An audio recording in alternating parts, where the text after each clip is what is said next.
Good evening, আমি রিয়া। আমার নতুন একটা ভ্লগে তোমাদেরকে অনেক অনেক ওয়েলকাম। তোমরা সবাই কেমন আছো এই গরমে? আশা করছি তোমরা সবাই খুব ভালো আছো। আমরাও গরমে খুবই ভালো আছি। যাই হোক, যা গরম পড়েছে, এই লেবু চিনির শরবত ছাড়া আর উপায় নেই। আর ফ্রিজে না এই ঠান্ডা জল খেতে সত্যিই খুব ভালো লাগে। জানি পরে একটুখানি দুঃখ আছে, কারণ আমার না এই ফ্রিজের ঠান্ডা জল একদম সহ্য হয় না। ফ্রিজের ঠান্ডা জল খেলেই না গলা ধরে যায়। আর এইদিকে দেখো, শোকেসটা যতই গুছিয়ে রাখার চেষ্টা করি না কেন, ঠিক এলোমেলো একটু হবে। তাই জন্য আমি না প্রত্যেক দিনই একটু একটু করে গোছাই, যে একটা জিনিস এলোমেলো হয়ে রয়েছে ওটা হয়ে থাক, সেটা করি না। যখন এলোমেলো হলো সাথেরটা সাথেই করে দিই। এতে কি বলো তো, পরিষ্কারটা করতে না আমার বেশি সময় লাগে না। আর এইদিকে দেখো, তোমাদের তো সেই দিনকে দেখানোই হয়নি যে সেই দিনকে এক একটা মিষ্টির প্যাকেটে কি কি পেয়েছিলাম। আজকে সব কটা দেখাচ্ছি। সব সোনার দোকান থেকে, তারপর ওর বাবা যেখান থেকে মালপত্র আনে ওইখান থেকে অনেক প্যাকেট দিয়েছিল। ঘরে না এখন কি বলবো, মিষ্টি ছড়াছড়ি। আর আমি যাও একটু মিষ্টি খাই, বড়ও খায় সাথে। বড় আমার থেকে বেশি মিষ্টি খায়, কিন্তু ছেলে জানো না, ও একটুখানি মিষ্টি ছুঁয়েও দেখে না। মিষ্টি বলো, সোমপাপড়ি বলো, কোনো কিছু ওর ভাল লাগে না। আর এদিকে দেখো এক একটা, সব এগুলো সোমপাপড়ি, জানো তো, বেশিরভাগই সোমপাপড়ি। আর দুটোতে একটুখানি মিষ্টি, তোমাদের তো দেখালামই, এইগুলো রয়েছে। আর আরও কয়েকটা প্যাকেট পেয়েছিলাম জানো তো, সেইগুলো খাওয়া হয়ে গেছে, টুকটুক করে খাচ্ছিলাম। সন্ধেবেলা কিছু কাজ করে সন্ধ্যাটা দিয়ে তারপরে একেবারে রেডি হয়ে নিয়েছি। মাঝখানে আর না ফেম করতে পারিনি, কারণ অনেকটা রেডি হয়ে গেছিলো। দেখো, সন্ধ্যাবেলা ঘুরতে বেরিয়ে গেছি। আর এই গরমে না বাইকে চড়ে যেতে সত্যিই খুব ভাল লাগে। আর আমরা যাচ্ছিলাম হচ্ছে আমাদের নৈহাটিতে বাসন্তী পুজো হয়। ঠিক নৈহাটি বললে হবে না, নৈহাটির বড়াতে। তো এটা হাই রোডের একদমই পাশে, দেখো হাই রোডটা। আমি না এটা জানতাম না যে এখানে এত সুন্দর করে, এত বড় করে পুজোটা হয় না, সেটা আমি জানতাম না।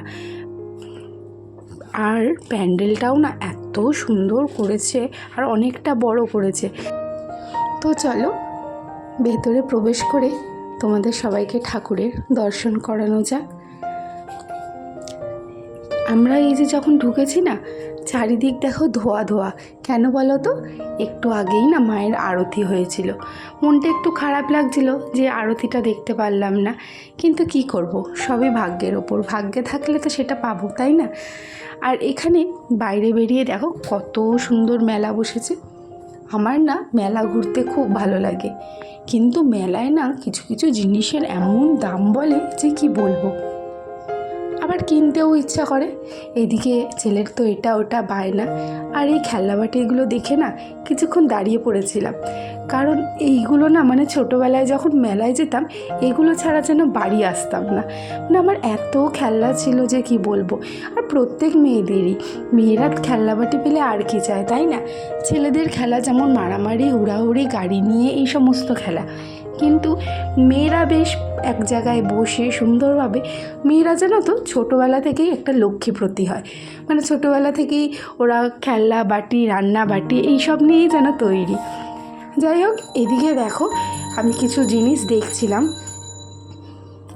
দরদাম করছিলাম যে যদি একটুখানি কমে দেয়। আর আমার বর তো যা পাশ থেকে সমানে বলে চলেছে কিছু নিতে হবে না, এখানে সব কিছুর দাম বেশি। নুনের এই পটগুলো না, এগুলো 40 টাকা করে বলছিল। তারপর এই কাচের যে বয়ামটা ছোট্ট একটা, এগুলো 45 টাকা করে বলছিল। আর আমি বরকে বললাম কি, একটা কাচের কাপ নাও। অনেক তো বোন চায়নার কাপ আছে, ওগুলো না অতটা ভালো লাগে না, জানো তো। আমার কাচের কাপ খুব ভাল লাগে, বেশ ওর মধ্যে চা দিলে না কালারটা ভাল লাগে। কিন্তু বর কিছুই নিতে দিল না, বলল যে কিছু নিতে হবে না এই মেলা থেকে। বললাম ঠিক আছে, নেব না। কিছু কিনে যখন দেয়নি, একটা না একটা দিক থেকে তো জব্দ করতেই হবে। তাই জন্য বললাম আজকে তো বাড়িতে এমনিও খাবো না, কারণ বাইরে বেরোলে আমি বাইরেই খাওয়া দাওয়াটা বাইরেই করি আমরা। তো আমি বললাম যে চলো আজকে বিরিয়ানি খাবো, তা আবার মাটন বিরিয়ানি। বললো ঠিক আছে। অনেকেই হয়তো জানো আমাদের নৈহাটিতে বোম্বে বিরিয়ানি আছে, তো সেই বোম্বে বিরিয়ানিতে চলে এসেছি আমি, ছেলে আর বর তিনজনে মিলে। কিন্তু জানো তো এসে না অনেকক্ষণ বসেছিলাম, মানে বসে থাকতে থাকতে ভাবছি কী করব। তারপর ভাবলাম যে না, তোমাদের জন্য কিছু ভিডিও করি। কেমন কি 4-5টা ভিডিও করছিলাম বসে বসে, আর বোর হচ্ছিলাম। কেন জানো তো, এই ফুচকার দোকানের সামনে দাঁড়িয়ে যেমন ফুচকা হাতে না দিলে ভাল লাগে না, সেই রকমই এই বিরিয়ানির দোকানের সামনে এলেও বিরিয়ানি না পাওয়া পর্যন্ত না ভাল লাগে না। আসলে ওদের মাটনটা শেষ হয়ে গেছিলো। আমরা মাটন বিরিয়ানি অর্ডার করেছিলাম, তো ওদের কাছে চিকেন বিরিয়ানি আর আলু বিরিয়ানিটা অ্যাভেলেবেল ছিল। ওই জন্য আমাদের প্রায় 15 মিনিট মতো অপেক্ষায় বসে থাকতে হয়েছিল। ওই টাইমটা এতটা বোর লাগছিল না যে কি বলবো। তো বন্ধুরা, তোমরা কারা কারা বোম্বে বিরিয়ানিতে এসছো পারলে কমেন্টসে জানিও। আর হ্যাঁ, তোমরা এখন আমার এই ভিডিওটা কে কোথা থেকে দেখছো যদি একটা কমেন্টস করো।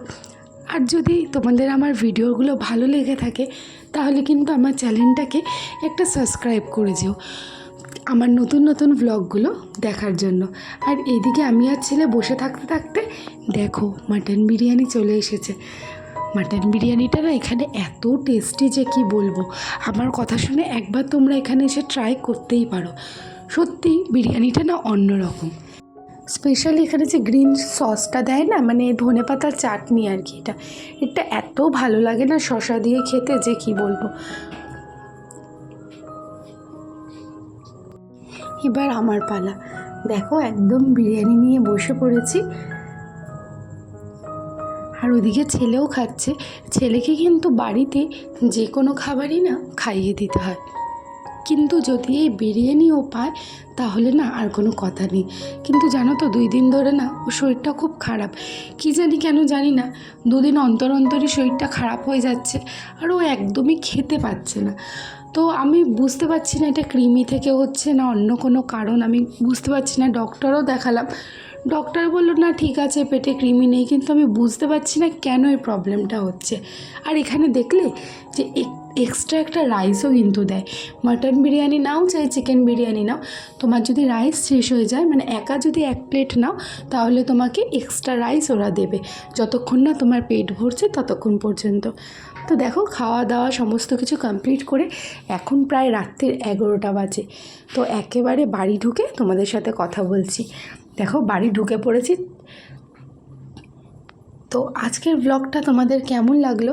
আজকের ব্লগটা যদি তোমাদের ভালো লেগে থাকে তো অবশ্যই একটা লাইক সাবস্ক্রাইব করে আমার চ্যানেলের একটা নতুন বন্ধু হয়েও। ততক্ষণের জন্য সবাই খুব ভালো থেকো, সুস্থ থেকো। আর হ্যাঁ, গরম কিন্তু খুবই পড়েছে, বাচ্চাদেরকে খুবই সাবধানে রাখবে। আমিও চেষ্টা করছি আমার ছেলেকে ভালো রাখার, সুস্থ রাখার। যাই হোক, টাটা, গুড নাইট।